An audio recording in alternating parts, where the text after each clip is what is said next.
السلام علیکم، کیسے ہیں آپ سب؟ امید کرتی ہوں بہت خیریت کے ساتھ ہوں گے۔ جی ہاں، پیر کامل تو پہنچا اپنے اختتام پر۔ یقیناً اس کا آخری ایپیسوڈ اور پورا ناول آپ لوگ کو بہت بہت پسند آیا ہوگا۔ تو آپ سب بس ایک چھوٹی سی ریکویسٹ، وہ یہ کہ بھائی ایک تو ویڈیو کو لائک ضرور کریں تاکہ ہمیں پتہ چل سکے کہ ہاں بھائی ہماری محنت رنگ لا رہی ہے، آپ کو پسند آ رہا ہے ناول۔ اور دوسری بات، سبسکرائب ضرور کریں۔ آپ پورا ناول سن رہے ہیں تو بھائی ایک سبسکرپشن تو بنتی ہے نا۔ تو جس نے ابھی تک سبسکرائب نہیں کیا، ایک بار پھر کہوں گی جلدی سے سبسکرائب کر دیں۔ تو آج آپ کے لیے ہم ایک اور ناول لے کر آئے ہیں۔ جی ہاں بالکل، آپ تھمبنیل دیکھ چکے ہیں۔ اگلا ناول جو شروع کرنے جا رہے ہیں وہ ہے مالا۔ یہ بھی بہت دلچسپ ناول ہے، امید کرتی ہوں آپ لوگ کو بہت بہت بہت پسند آئے گا۔ تو چلیں آئیں شروع کرتے ہیں مالا کا پہلا ایپیسوڈ۔ ایپیسوڈ شروع کرنے سے پہلے سب کو کہہ رہی ہوں بھائی جلدی سبسکرائب کیجئے تاکہ ہماری یہ ناول کی دنیا اور آگے بڑھے اور اس میں اور جتنے بھی ناول کے شوقین لوگ ہیں وہ زیادہ سے زیادہ ایڈ ہو سکے۔ تو بھائی جلدی سبسکرائب ضرور کیجئے۔ مالا، ناول نگار نمرہ احمد، حصہ اول، لاہور کا منظر۔ بس ایک کار کریش، کسی مرض کی تشخیص، ایک غیر متوقع فون کال، کوئی نیا دریافت شدہ عشق یا ایک ٹوٹا ہوا دل۔ بس اتنی سی دیر لگتی ہے ہمیں ایک بالکل مختلف انسان بننے میں۔ کتنی خوبصورتی سے نزاکت بھری ہے ہمارے اندر کہ یہ سب چیزیں بس ایک پل میں بدل ڈالتی ہیں اس حقیقت کو کہ ہم کون ہیں۔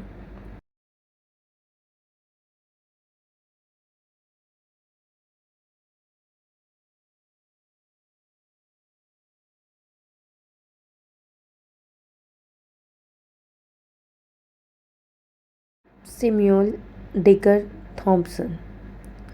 تاریخ تھی 5 اپریل، شہر تھا اسلام آباد کا اور وقت تھا صبح 8 بجے کا۔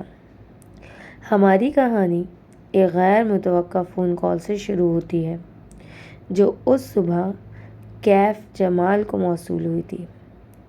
کیف ان دنوں ہر بے روزگار اور ناکام انٹرپرینیور کی طرح دن چڑھے تک سویا کرتا تھا اور دوپہر سے فجر تک کام کی تلاش میں لیپ ٹاپ کے سامنے بیٹھا کرتا تھا۔ اس وقت بھی وہ گہری نیند میں تھا جب گھنٹی بجی۔ اس نے سوئے ہوئے دماغ کے ساتھ فون کان سے لگایا۔ نمبر غیر شناسا تھا اور آواز خشک۔ کوئی اڈھیر عمر مرد تھا جو اسے بتا رہا تھا کہ اس کا باس جو حال ہی میں برطانیہ سے آیا ہے اس سے ملنا چاہتا ہے۔ اس کے پاس کیف کے لیے ایک جاب آفر ہے۔ کون ہے آپ کے باس؟ وہ جمائی روکتے ہوئے اٹھ بیٹھا، آنکھیں مسلی، وقت دیکھا۔ ماہر فرید۔ مگر میں کسی ماہر فرید کو نہیں جانتا۔ جان جاؤ گے؟ اڈھیر عمر آدمی نے کال کاٹ دی۔ تقریباً 1.5 گھنٹے بعد کیف اوبر میں سوار اس لوکیشن کی طرف جا رہا تھا جو اس نامعلوم شخص نے بھیجی تھی۔ راستے میں اس نے گوگل کا سہارا لے کر ماہر فرید کو کھوجنا چاہا۔ ویسے تو بہت سے لوگ تھے اس نام کے، لیکن انگلینڈ سے تعلق رکھنے والا ماہر فرید اسے ایک ہی ملا۔ اس کا کوئی سوشل میڈیا اکاؤنٹ نہیں تھا، بس ایک فیس بک گروپ پہ اس کا تذکرہ نظر آیا جو کہ اس کی کاؤنٹی کے چند رہائشیوں کے کمنٹس کی شکل میں تھا۔ کیف دلچسپی سے پڑھنے لگا۔ معلوم ہوتا تھا کہ ماہر فرید کسی معروف کاروباری شخصیت کا بیٹا تھا اور اس کو کوئی ذہنی عارضہ لاحق تھا۔ چند برس قبل اس کے اپنے ماں باپ نے اسے ذہنی امراض کی ایک انسٹیٹیوشن میں داخل کروا دیا تھا۔ وہ ایک مدت وہاں زیر علاج رہا تھا، یہاں تک پڑھ کے کیف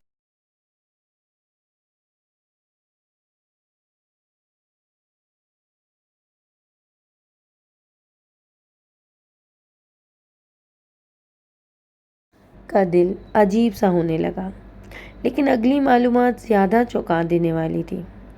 کسی نے گوسپ کے انداز میں لکھا تھا کہ جن دنوں ماہر زیر علاج تھا، اس کے باپ نے ماہر کو اپنی جائیداد سے بے دخل کرنے کا اعلان کر دیا تھا اور وہ سب کچھ اپنی بیٹی کے نام چھوڑنا چاہتے تھے۔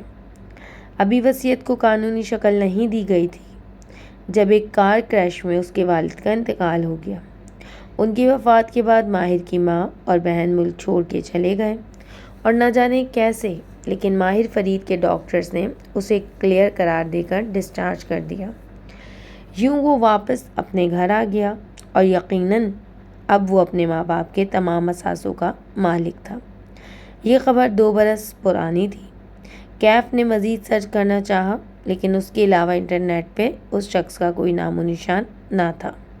ہوٹل آ چکا تھا، یہی ملاقات طے کی گئی تھی۔ ایک لمحے کے لیے کیف جمال کا دل چاہا کہ وہ واپس پلٹ جائے، لیکن کیا معلوم یہ کوئی اور ماہر فرید ہو۔ ایک دفعہ ملنے میں کیا حرج ہے۔ چند منٹ بعد وہ لفٹ میں سوار تھا جو اسے 4تھے فلور کی طرف لے کر جا رہی تھی۔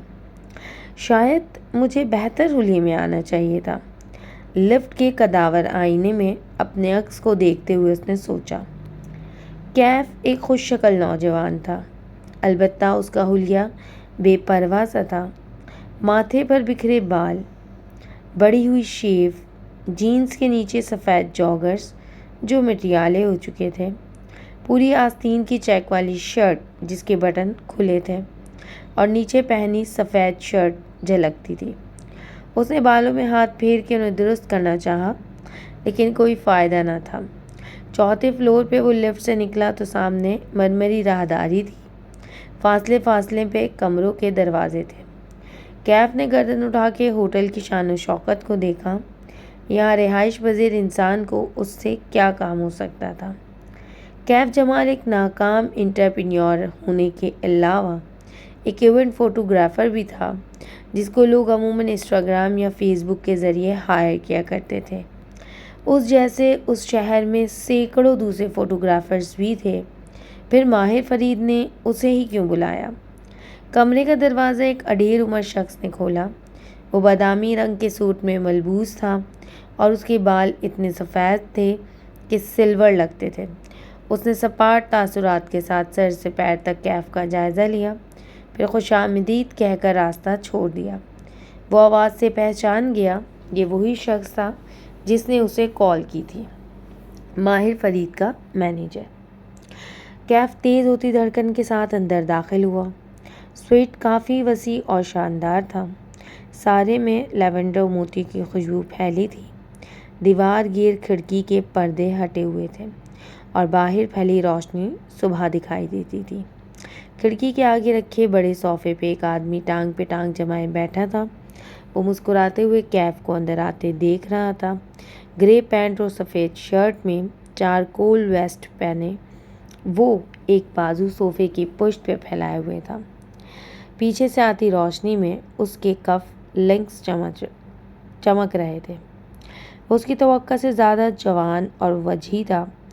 کلین شیو چہرہ، جیل سے سیٹ بال اور پرکشش آنکھیں، نہ چاہتے ہوئے بھی کیف کا دل مریوت سے بھر گیا۔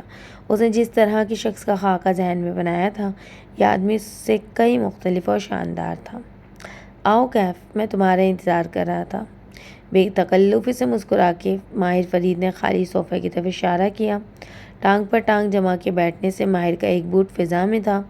اس بوٹ کی سیاہ چمکیلی سطح پہ کیف کا عکس نظر آ رہا تھا۔ آپ یقیناً ماہر فرید ہیں، وہ سنجیدگی سے کہتے ہوئے بیٹھا۔ دونوں کے درمیان شیشے کی میز تھی جس پر لیدر کور والی بھوری ڈائری رکھی تھی۔ کچھ تھا اس کمرے کی فضا میں جو اعصاب پہ سوار ہوتا تھا۔ لیونڈر اور موتی کی خوشبو اب محسوس نہیں ہو رہی تھی۔ خاموش کمرے میں واحد آواز ماہر فرید کے ناخنوں سے آ رہی تھی، جنہیں وہ صوفے کے ہتھے سے عادتاً رگڑ رہا تھا۔ کیف نے فیصلہ کر لیا تھا کہ وہ اس شخص کی امارت اور وجاہت کے روب میں نہیں آئے گا۔ کھنکار کے پوچھا، آپ مجھ سے کس سلسلے میں ملنا چاہتے تھے؟ تمہیں کیا لگتا ہے میں تم سے کیوں ملنا چاہتا تھا؟ اس کی آنکھوں میں جھانک کے پوچھنے لگا۔ میں ایک فوٹوگرافر ہوں، اور لوگ مجھے فوٹوگرافی کے لیے ہی بلاتے ہیں، اس نے سادگی سے جواب دیا۔ ماہر نے صوفے کی پشت سے بازو ہٹایا اور دونوں ہاتھ باہم پھنسا لیے۔ نظریں ہونس اس کی آنکھوں پہ جمی تھی۔ صرف فوٹوگرافر؟ اس نے دائیں سے بائیں گردن ہلائی۔ تم ایک انٹرپرینیور بھی ہو، ناکام انٹرپرینیور۔ تم نے اپنا بزنس شروع کیا تھا، بلکہ ایک نہیں، تم نے بہت سے کام شروع کر کے چھوڑے ہیں، بہت سی نوکریاں بھی کی ہیں۔ کیف نے چونک کر اسے دیکھا، پھر مینیجر کو۔ یہ بات غیر متوقع تھی۔ اس کے آبرو اکھٹے ہوئے۔ آپ میرے بارے میں اتنا کچھ کیسے جانتے ہیں؟ زیادہ نہیں جانتا۔ ماہر پیچھے کو ہوا اور کندھے بے پرواہی سے اچکائے۔ ناخن پھر سے صوفے کے ہاتھ سے رگڑنے لگا۔ بس اتنا معلوم ہے کہ تمہارا آخری کاروبار نہ صرف ناکام ہوا ہے، بلکہ اس نے تمہیں بہت سے قرضوں میں ڈبو دیا ہے۔ اب حال یہ ہے تمہارا کیف کہ جن لوگوں کے پیسے تم نے ڈبوئے تھے وہ تمہاری جان کو آئے ہوئے ہیں۔ ان میں سے ایک تمہاری بہن کا شوہر بھی ہے۔ تمہاری فیملی لائف اس بات سے کتنی متاثر ہو رہی ہے میں سمجھ سکتا ہوں۔ کیف کے ماتھے پر شکن پڑی، جسم کے سارے اعصاب تن سے گئے۔ آپ لوگ مجھ سے کیا چاہتے ہیں؟ اس نے باری باری ان دونوں کو دیکھا۔ میں تمہاری مدد کرنا چاہتا ہوں۔ ماہر فرید اس کی آنکھوں میں جھانک کر مسکرایا۔ اسے انٹرنیٹ پر پڑھی باتیں یاد آئیں۔ کیا یہ کسی سائیکوپیتھ کی آنکھیں تھیں؟ کیسے؟ وہ پوچھنا چاہتا تھا کیوں، لیکن منہ سے کیسے پھسل گیا۔ کیا وہ مدد کے لیے اتنا بےتاب تھا؟ میرے پاس تمہارے لیے ایک جاب ہے۔ کیف کے اندر کسی نے سرگوشی کی۔ ابھی بھی وقت ہے، یہاں سے بھاگ جاؤ کیف، ورنہ تم کسی مصیبت میں پھنس جاؤ گے۔ لیکن وہ نہیں بھاگ سکا۔ مجبوریوں نے اس کے قدم زنجیر کر رکھے تھے۔ اسے اس پراسرار شخص کی آفر سننی تھی۔ اگر تم چند ماہ تک میرے لیے کام کرو تو میں تمہارے سارے قرضے بھی اتروا دوں گا، اور اگر تم دوبارہ کاروبار کرنا چاہو تو اس کو سیٹ کرنے میں تمہاری مدد بھی کروں گا۔ یہ میرے لیے کچھ مشکل نہیں ہے۔ اتنا تو تم میرے بارے میں جان چکے ہوگے۔ اس کے لہجے کی ہمدردی بھی کیف کو مصنوعی لگی۔ کچھ ناقابل اعتبار سا تھا اس شخص کے بارے میں۔ مجھے کیا کرنا ہوگا؟ ماہر فرید کے چہرے پر بھرپور مسکراہٹ آ گئی۔ اس نے ایک گہری سانس ماہر کو خارج کی۔ بالآخر اس نے میز پر رکھے بھورے لیدر کور کی ڈائری اٹھائی، 2 انگلیوں سے ڈائری کے اندر ایک تصویر نکالی اور سامنے رکھی۔ کیف نے نظریں جھکا کے دیکھا۔ وہ ایک لڑکی کی تصویر تھی۔ چہرے کا کلوز اپ۔ وہ مسکرا رہی تھی۔ اس کی آنکھیں سبز تھیں اور بھورے بال ڈھیلے جوڑے میں بندھے تھے۔ وہ ایک بے داغ شفاف سا چہرہ تھا۔ ایسے چہرے انسان ہر روز نہیں دیکھتا۔ تم اس لڑکی کو جانتے ہو؟ کیف نے نفی میں گردن ہلائی۔ یہ تمہاری کزن صفورہ کی دوست ہے۔ اوکے، کیف نے الجھ کے اسے دیکھا۔ صفورہ اس کی امیر سیکنڈ کزن تھی۔ مہینوں بعد اس سے ملاقات ہوا کرتی، اور اس میں بھی صفورہ اس کو اسٹیبلش ہونے کے لیکچرز دیتی تھی۔ تنگ آ کر اس نے صفورہ کی فیملی سے ملنا ہی چھوڑ رکھا تھا۔ صفورہ نے اپنی اس دوست، تصویر اٹھا کے دکھائی، کو 2-3 دفعہ سیکیورٹی گارڈز رکھوا کے دیے ہیں، لیکن اس لڑکی کے پاس زیادہ دن تک کوئی گارڈ نہیں ٹکتا۔ پچھلے ہفتے اس نے پھر صفورہ سے کوئی قابل بھروسہ گارڈ ڈھونڈنے کے لیے کہا ہے۔ سفید بالوں والا مینیجر اس دوران باری باری ان دونوں کو دیکھ رہا تھا، جیسے ٹینس کے میچ میں گیند کا نظروں سے تعاقب کر رہا ہو۔ اوکے، کیف ابھی تک سمجھ نہیں پا رہا تھا۔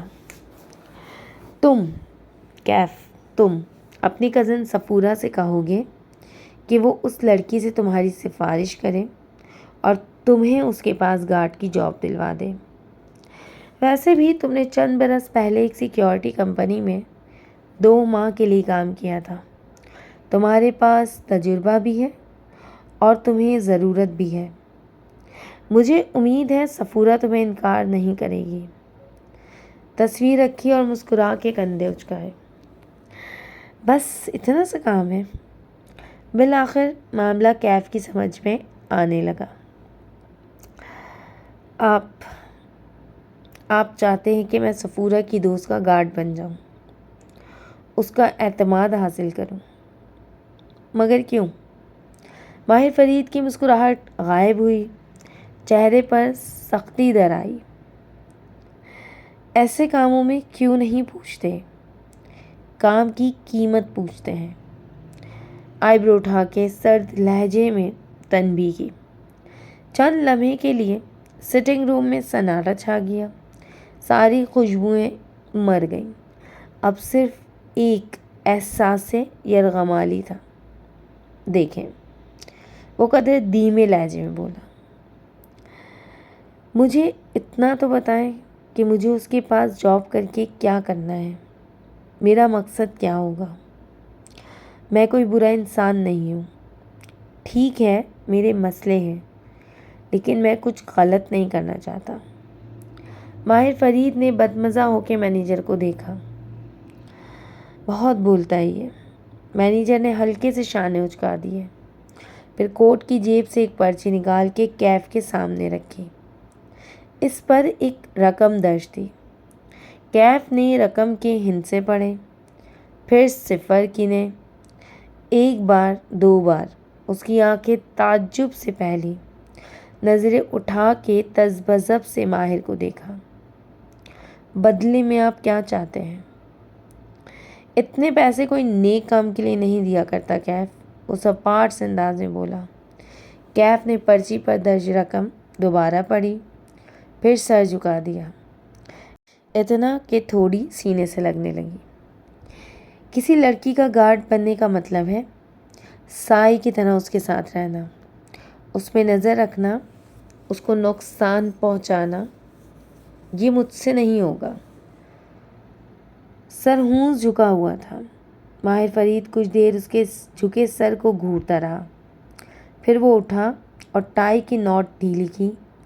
کیف نے چہرہ اٹھا کے اسے دیکھا، صوفے کے پیچھے چلا گیا اور کھڑکی کے سامنے چکر کاٹنے لگا، دائیں سے بائیں پینڈولم کی طرح۔ وہ جیسے کچھ سوچ رہا تھا، پھر قدم روک کے دور بیٹھے کیف کو دیکھا۔ ٹھیک ہے، نہ مانو میری بات، پھر کیا کرو گے؟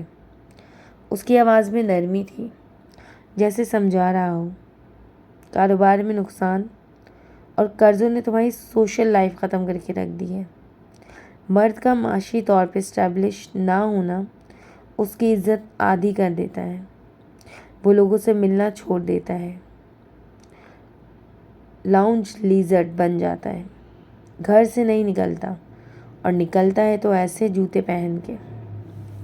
کیف نے چونک کر اپنے جوتوں کو دیکھا۔ سفید جوگرز اب مٹیالے ہو چکے تھے۔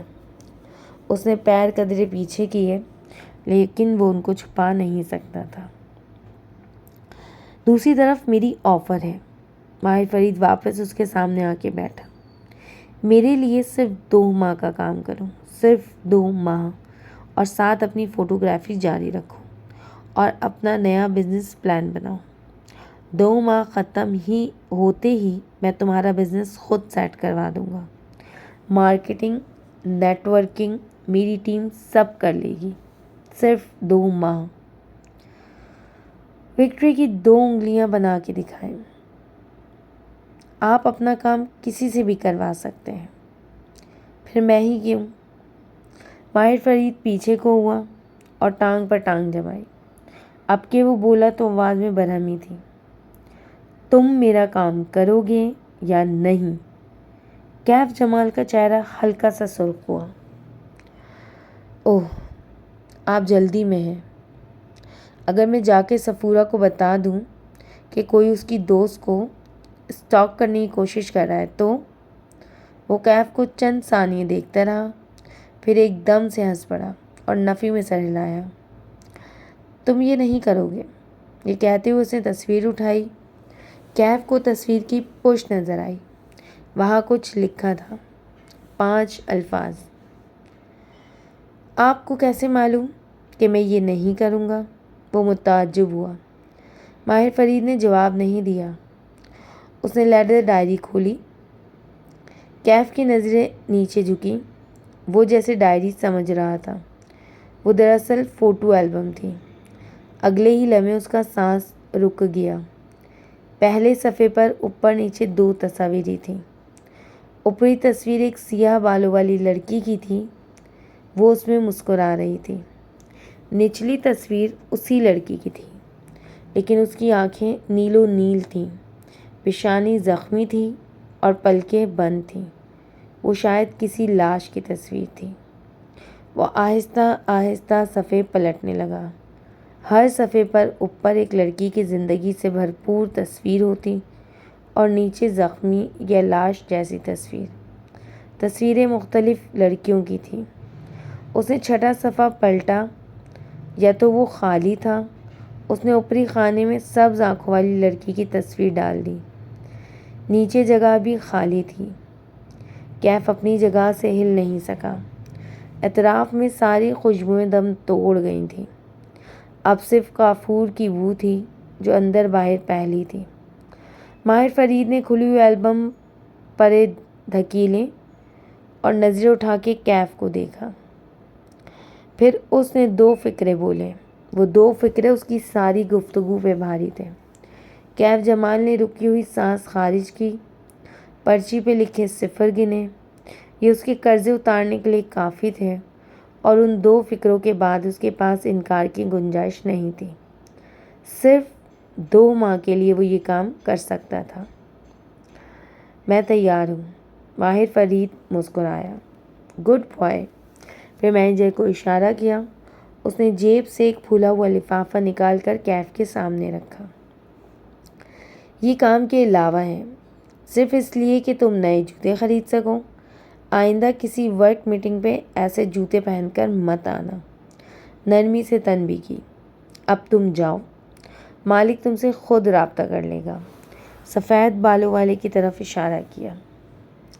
کیف نے ایک ملامتی نظر اس پہ ڈالی، پیکٹ اٹھایا اور وہاں سے اٹھ گیا۔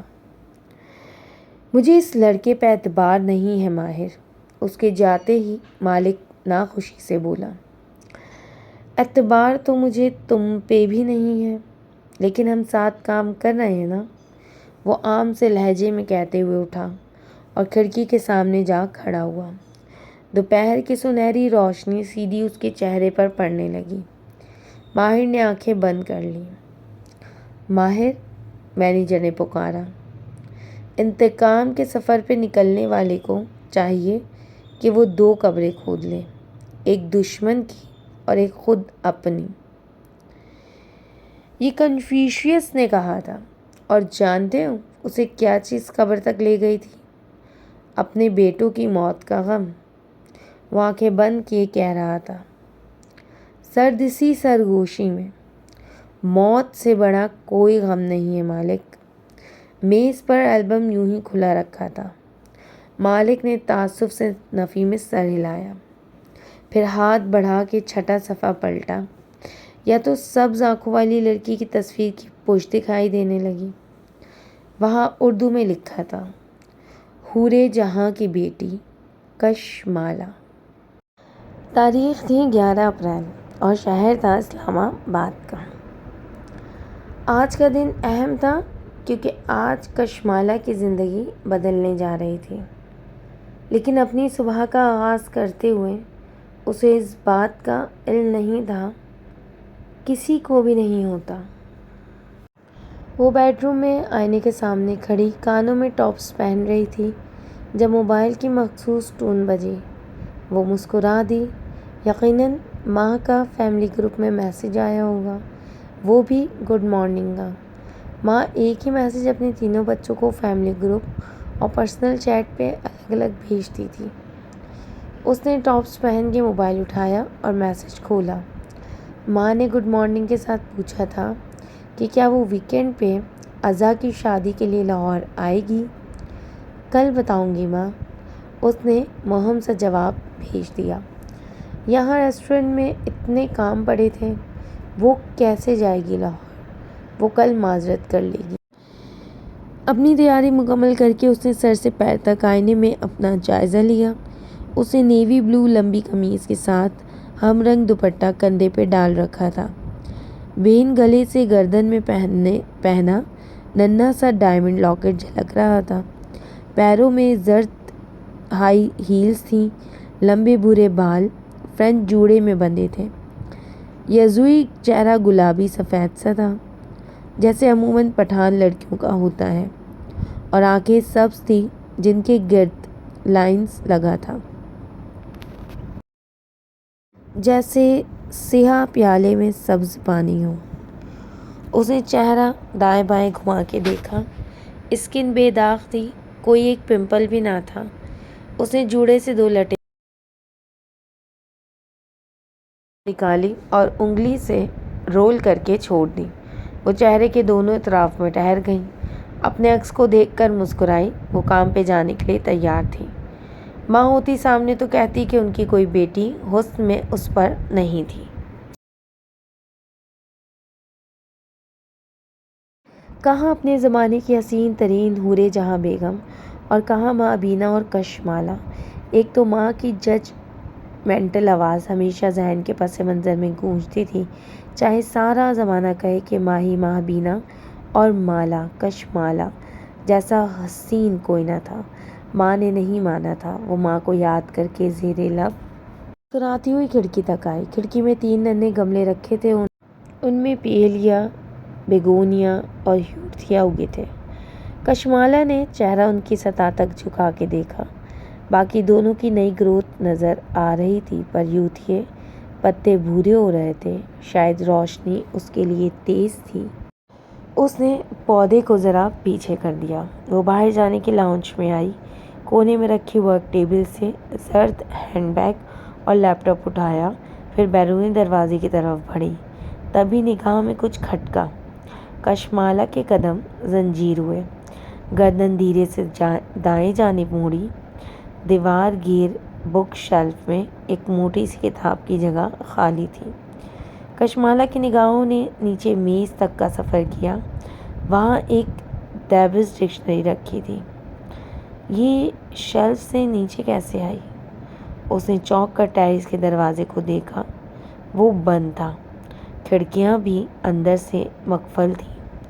اس نے یاد کرنے کی کوشش کی، رات کو جب میں گھر آئی تھی تب یہ کتاب اپنی جگہ پر تھی یا نہیں، مگر کچھ یاد نہ آیا۔ اس نے سر جھٹکا۔ خیر کوئی بات نہیں، سفورہ نے کہا تھا کہ وہ نئے گارڈ کے لیے کسی کو آج بھیج رہی ہے۔ گارڈ آ جائے گا تو یہ مسئلہ نہیں ہوگا۔ اسے ابھی اس معاملے کی فکر نہیں کرنی تھی۔ اسے اپنے نئے بزنس پلان پہ فوکس کرنا تھا، اور اس بارے میں سوچتے ہی مالا کے لبوں پر ایکسائٹمنٹ بھری مسکراہٹ بکھر گئی۔ وہ بیرونی زینے سے اترتے ہوئے نیچے آئی۔ وہ ماموں کے گھر کی بالائی منزل پر بطور پیئنگ گیسٹ رہتی تھی۔ ماموں مانی اور ان کی فیملی نیچے رہتے تھے۔ دونوں کی ملاقات ہفتوں بعد ہوا کرتی تھی۔ باہر ہوا ٹھنڈی تھی اور آسمان پہ سیاہ بادل تھے۔ آج خوب بارش برسنی تھی۔ کچن کے جالی دار دروازے سے ناشتے کی مہک پوش تک آ رہی تھی۔ وہ دروازے پہ رکی اور جالی سے اندر جھانکا۔ نسرین کام کرتی دکھائی دے رہی تھی۔ نسرین، کل میرے پورشن میں کوئی آیا تھا؟ نہیں باجی، کوثر تو چھٹی پہ ہے 2 دن سے۔ اس نے صفائی والی لڑکی کا نام لیا۔ کشمالہ پورچ کی طرف بڑھ گئی۔ البتہ اس کی سوچتی نظروں نے گیٹ اور لان کا جائزہ ضرور لیا تھا۔ کون تھا جو اس کی غیر موجودگی میں اس کے پورشن میں آتا تھا؟ بلکہ نہیں، اسے ابھی اس بارے میں نہیں سوچنا تھا۔ اسے آج ظہیر کو اپنے نئے بزنس پلان کی پریزنٹیشن دینی تھی، اسے اپنی توانائی برقرار رکھنی تھی۔ ظہیر اس کا کلاس فیلو تھا، دونوں نے لاہور میں ایک ساتھ گریجویٹ کیا تھا۔ پھر ظہیر اسلام آباد واپس آ گیا۔ کشمالہ کے پاس آئیڈیاز تھے اور ہمیشہ ہی ہوتے تھے، اور ظہیر کے پاس سرمایہ تھا جو کشمالہ کے پاس نہیں تھا۔ ابا بچپن میں ہی کہیں اللہ کو پیارے ہو گئے تھے، سعودیہ میں جاب کرتے تھے، بچوں سے تعلق نہ ہونے کے برابر تھا۔ 4 سدہ میں ان کی زمینیں اور باغ تھے۔ ابا کی وفات کے بعد بھی ماں نے کبھی نوکری نہیں کی، صرف حساب کتاب کیے، زمینوں اور ٹھیکوں کے رجسٹر سنبھالے، لیکن اپنے تینوں بچوں کو ایک اچھی زندگی اور اعلیٰ تعلیم فراہم کی۔ ماہی آرکیٹیکٹ تھی، معیدہ ڈاکٹر بن چکا تھا، اور کشمالہ کو ہمیشہ سے اپنا کام کرنے کا شوق تھا۔ لیکن 5 سال پہلے جب اس نے اپنا کام شروع کرنے کا سوچا تو اس کے پاس سرمایہ نہیں تھا۔ ان دونوں ماں کو بھی ماں بینا ماہی کی شادی کرنی تھی، گو کہ ماہی اس سے چھوٹی تھی، لیکن اس کی عباد سے منگنی برسوں سے طے تھی۔ عباد ان کی سگی خالہ کا بیٹا تھا۔ کشمالہ ان حالات میں ماں پہ بوجھ نہیں ڈال سکتی تھی، سو اس کو ظہیر کی انویسٹمنٹ کی ضرورت تھی۔ یوں 5 برس پہلے ظہیر اور اس نے مل کے ایک بزنس کی بنیاد رکھی۔ ظہیر کی انویسٹمنٹ اور مالا کے آئیڈیاز اور محنت، اس وقت جو ناممکن لگتا تھا، وہ 5 برس بعد شہر کے معروف اور ایلیٹ ریسٹورنٹس میں شمار ہونے لگا تھا۔ اوشین ریسٹورنٹ کے لیے اس نے 5 برس پہلے لاہور چھوڑ دیا تھا۔ ماں اس فیصلے سے خوش نہیں تھی، لیکن انہوں نے کبھی منع نہیں کیا، ہمیشہ ساتھ دیا۔ معید میڈیکل پڑھ رہا تھا اور ماں کے ساتھ ہوتا تھا۔ پھر ماہی اور عباد بھی اسی کالونی میں رہتے تھے، یوں ماں کو اس کی ضرورت نہ تھی۔ 1 سال پہلے عباد کی کینیڈا میں جاب لگ گئی تھی۔ پہلے وہ گیا اور پھر 6 ماہ بعد ماہی بھی کینیڈا چلی گئی۔ ماں کے پاس صرف معید تھا جو سرجری میں ٹریننگ کر رہا تھا۔ ایک احساس ہوتا تھا کہ ماں قدرے اکیلی ہو گئی ہوں گی۔ وہ سوچتی بھی تھی کہ ہر دوسرے ویکینڈ پہ لاہور جایا کرے گی، لیکن لاہور جاتے جاتے اسے 1-1.5 ماہ گزر جایا کرتا تھا، اور اب وہ اوشین کے لیے ایک نئے بزنس پلان پہ کام کرنے جا رہی تھی۔ اب تو شاید وہ 6 ماہ بعد لاہور جا سکے گی۔ یہ نیا آئیڈیا اسے چند ہفتے قبل آیا تھا۔ اوشین کے پیچھے کچھ جگہ خالی تھی جو ظہیر کی ملکیت تھی۔ پلان یہ تھا کہ وہ دونوں مل کے وہاں ایک بیکری بنائیں، لیکن وہ ایک منفرد طرز کی بیکری ہوگی، اور اس دفعہ کشمالہ خود بھی انویسٹ کرے گی۔ اس نے ابھی ظہیر کو اس بارے میں نہیں بتایا تھا۔ وہ ایک ہی دفعہ پوری تیاری کے ساتھ اسے پریزنٹیشن کے ذریعے بتانا چاہتی تھی تاکہ وہ انکار نہ کر سکے۔ ڈرائیو کرتے ہوئے مسلسل مسکرا رہی تھی۔ دفتر موبائل کی گھنٹی بجنے لگی۔ وہ جانتی تھی اس وقت کس کی ویڈیو کال آ سکتی تھی۔ اس نے ہولڈر میں لگے فون کا بٹن دبایا۔ اسکرین پہ ویڈیو کال روشن ہو گئی۔ کیسی ہو ماہی؟ ہمیشہ کی طرح خوبصورت، ماہی کی چہکتی ہوئی آواز سنائی دی۔ مالا نے اسٹیئرنگ گھماتے ہوئے مسکرا کے موبائل اسکرین کو دیکھا۔ وہاں ماہی نظر آ رہی تھی۔ کینیڈا میں اس وقت رات تھی۔ ماہی کچن کاؤنٹر کے پیچھے کھڑکی جو سر کے جگ سے جوس گلاس میں انڈیل رہی تھی۔ گوری رنگت، گلابی گال اور بھوری آنکھوں والی ماہی ایک کیوٹ سی پٹھان لڑکی تھی۔ بال چھوٹے اور باب اسٹائل میں کٹے تھے، ایک طرف سے کان کے پیچھے اڑے ہوئے تھے اور دوسری طرف گال پہ آگے کو گرتے ہوئے۔ یہ ماہی کا سگنیچر ہیئر کٹ تھا جس کو وہ کبھی نہیں بدلتی تھی۔ تم نے ظہیر کو اپنا بزنس پلان دکھانا ہے نا آج؟ سوچا تمہیں وش کر دوں، ماہی جگ سے گلاس میں جوس انڈولتے ہوئے کہہ رہی تھی۔ تھینک یو ماہی، اور تم ٹھیک ہو؟ اپنا خیال رکھتی ہو نا؟ مجھے چھوڑو، ظہیر کا بتاؤ، وہ مان جائے گا نا؟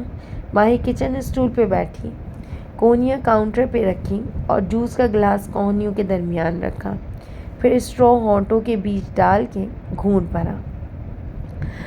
وہ بزنس مین ہے، اتنے اچھا آئیڈیا کو نہ نہیں کہے گا۔ تم نا ظہیر پہ زیادہ ہی ٹرسٹ کرتی ہو۔ اسٹرو ہٹا کر اس نے غفی سے کہا۔ آنکھیں شکی انداز میں چھوٹی ہوئیں۔